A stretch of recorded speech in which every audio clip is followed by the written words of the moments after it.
I noticed last night, or I was told, I didn't see it, but I heard everybody stood for the national anthem, and that shows respect for our country, our flag, and for the national anthem. So, you know, I'm very happy. I heard that, and they should stand. You have to stand.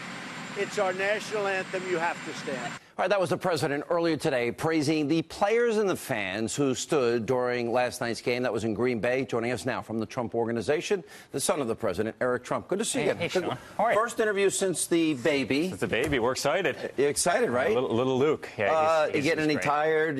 Late nights? Yeah, some late nights. Late nights. Mama's feeling some late nights, but she's doing great. Yeah, good for you. Yeah. I thought this was important for the country. I don't know what's going to happen this weekend. I know fans are still mad even at the locking of arms because they think it's still a type of protest. But if we're not going to take a stand here and decide as a country that there's certain things that will unify us, our anthem, our flag, and a remembrance of all those that fought, bled, and died fighting for that flag, under that flag. Sure. Thoughts?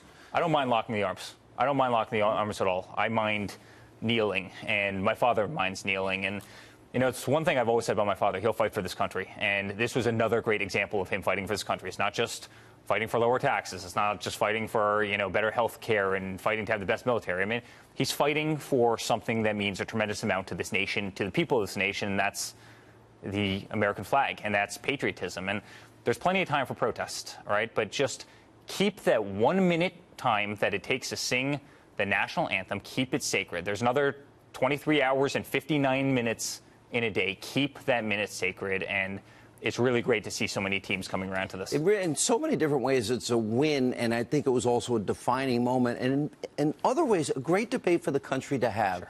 And I think that was the missing ingredient for this was the number of men that fought under that flag and what it meant to them and how much they've given to all of us.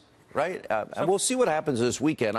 I would hope this is the end of it. And you know what? The American flag stands for everything that's great about this country. Right now, every country has atrocities. Every country has little problems. But America, we are so fortunate as people. I mean, I've traveled all around the world, as you have, and you've seen where real countries have got it wrong. I mean, shoot, turn on the TV. Look what's happening in North Korea. Look at so many countries where people are, you know, starving. I mean, we certainly starving, oppressed. We certainly have certain problems in this country, but we are so blessed on a relative basis, and you know, we should stand and we should celebrate that. And then, you know, when that's over, we can debate our differences, and that's healthy. But you know, I'm proud of him taking a stand, and I'm proud of him fighting for that flag. I don't think your father is ever going to be managed in the sense that he's ever going to make decisions based on anything other than what his heart and gut tells him. Yeah.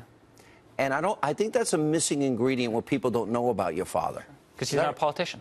Yeah. He's not a politician. I mean, right? I mean, every time you see a politician out there, they choose every single word perfectly. They study these little catchphrases that can apply to any person individually and never get I mean, my father goes out there and he speaks from the heart, and that's why he was ultimately elected. I mean, people are sick and tired of the nonsense sound bites. People are sick and tired of political correctness. And quite frankly, people, you know, and that's why government never got anything done. I want to play video of an officer, an Indianapolis officer, police officer, and he was on a stretcher, and he was in the motorcade of the president when they were leaving. And before the president, he'd heard about the accident. Before he goes wheels up, he made it a point of talking to this man. He's truly one of the most charismatic, compassionate people you'll ever see, and the media will never paint him that way, but it's the father I know. I actually tweeted that article before because I thought it was beautiful, and you saw the officer, and he's lying on the back, and he has a neck brace, and he has a phone. Somebody's holding a phone to his ear, and, you know, my father's thanking him for his service, you know, telling him to recover quickly, to heal up quickly, and it's the father I know. It's a man I know him to be. He's got a tremendously big heart. The Indianapolis Metro Police, they sent out a tweet. Thank you at POTUS for delaying Wheels Up to speak with an injured officer Turner. He has never walked by a police officer, even prior to his life in government, where he hasn't said thank you. My father is deeply, deeply patriotic. He cares about law enforcement. You saw that on the campaign trail, and I think you see it every single day, and you certainly saw it yesterday when he did that. I'm watching Melania. Melania is on her way to go help people in Texas after Hurricane Harvey. Walks out of the White House. And the media is so shallow. They're fixated on her shoes. Sure. Melania donates Dr. Seuss books, which I assume you're probably going to be reading to Luke when he's a little bit older, maybe sooner. Yeah. And you have this librarian who writes such a nasty note to Melania. And I don't remember, your sister's been a target of this, Kellyanne's been a target of this. Everybody. Everybody that is close to the president seems to be targeted, but Melania now in particular seems to be singled out. And she's amazing. Listen, I met her and interviewed her. She's amazing. She's strong, she's smart, she cares. She's been an unbelievable force in this whole thing. I mean, when would a simple thank you be enough and go a long way? I mean, I read that letter and I thought it was smug. I thought it was arrogant. I mean, here is the First Lady of the U.S. And you know my father's platform has been education. He thinks it's a total embarrassment that as a country that we've been rated number 30th in the world in terms of education. Number one in spending money per pupil. No question about it. And he is hell-bent on fixing that problem, believe me. I mean, it was always one of the first points he ever, he made in every single campaign speech. He talks about it all the time. So here Melania goes out and promotes National Read a Book Day, right? I mean, something beautiful, something innocent. They donate Dr. Seuss books to a bunch of schools in every state.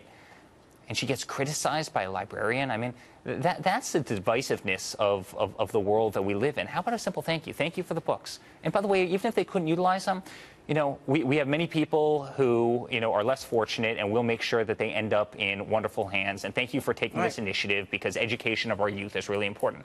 This is a librarian. Hop on pop. And it has green eggs and ham. And it has to be a smug, nasty response. And it's a shame. Unfortunate. It's a shame. And she is an amazing, amazing woman. So congratulations. Thank you. Maybe they can give the copies of the books to you and Laura, so you guys can read it to Luke. We're gonna Congratulations on the baby. Thank you, Sean. Awesome news for both of you. Thank you.